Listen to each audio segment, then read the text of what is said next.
বাংলাদেশ জাতীয়তাবাদী দল বিএনপি দেশের গণতান্ত্রিক চেতনার অন্যতম প্রধান ধারক। আজ আমরা আপনাদের নিয়ে চলেছি ব্রাহ্মণবাড়িয়া জেলার কসবা উপজেলার বায়েকি ইউনিয়নে, যেখানে বিএনপি এবং এর অঙ্গ ও সহযোগী সংগঠনের কার্যালয় রয়েছে।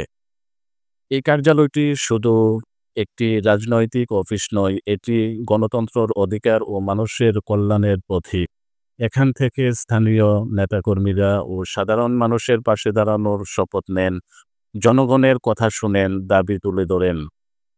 বায়েকি ইউনিয়ন বিএনপি ও সাংগঠনিক ভিত্তি শক্তিশালী করতে তরুণ নেতৃত্বের ছাত্রদল, যুবদল, স্বেচ্ছাসেবক দল সহ সকল স্তরের নেতাকর্মীরা নিয়মিত কাজ করে যাচ্ছেন। জনসংযোগ, মানবিক সহায়তা, রাজনৈতিক কর্মসূচি সবকিছুতেই এই কার্যালয়ে থাকে প্রাণ চলন্ত। বর্তমান রাজনৈতিক ব্যবস্থায় যেখানে মত প্রকাশের স্বাধীনতার চ্যালেঞ্জের মুখে, সেখানে এই কার্যালয়ে একটি প্রতিরোধের কেন্দ্রবিন্দু। জনগণের আশা আকাঙ্ক্ষা ধারণ করে গণতন্ত্র পুনরুদ্ধারের কাজ করে যাচ্ছেন বায়েকি ইউনিয়ন বিএনপি।